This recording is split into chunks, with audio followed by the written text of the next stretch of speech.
কেউ কথা রাখেনি। ৩৩ বছর কাটলো, কেউ কথা রাখেনি। ছেলেবেলার এক বষ্টমী তার আগমনী গান হঠাৎ থামিয়ে বলেছিল, শুক্লা দ্বাদশীর দিন এসে অন্তরটুকু শুনিয়ে যাবে। তারপর কত চন্দ্রভোগ অমাবস্যা গেল, কিন্তু সেই বষ্টমী আর এলো না। ২৫ বছর প্রতীক্ষায় আছি। মামা বাড়ির মাঝি নাদের আলী বলেছিল, বড় হও দাদা ঠাকুর, তোমাকে আমি ৩ প্রহরের বিল দেখাতে নিয়ে যাব। সেখানে পদ্ম ফুলের মাথায় সাপ আর ভ্রমর খেলা করে। নাদের আলী, আমি আর কত বড় হব?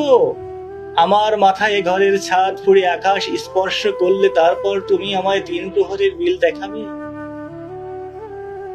একটাও রয়েল গুলি কিনতে পারিনি কখনো। লাঠি লজেন্স দেখিয়ে দেখিয়ে চুষেছে লস্কর বাড়ির ছেলেরা।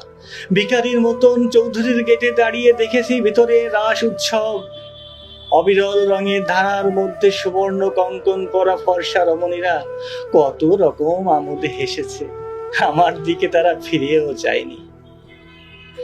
বাবা আমার কাঁধ ছুঁয়ে বলেছিল, দেখিস একদিন আমরাও। বাবা এখন অন্ধ। আমাদের দেখা হয়নি কিছুই। সেই রয়েল গুলি, সেই লাঠি লজেন্স, সেই রাস উৎসব আমায় কেউ ফিরিয়ে দেবে না।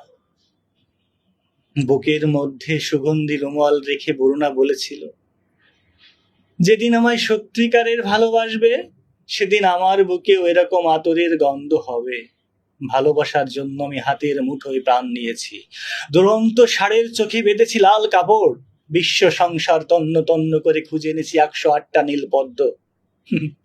তবুও কথা রাখেনি বরুণা।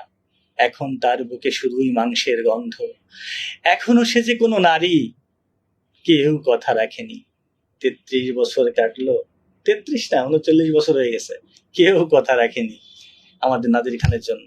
ধন্যবাদ।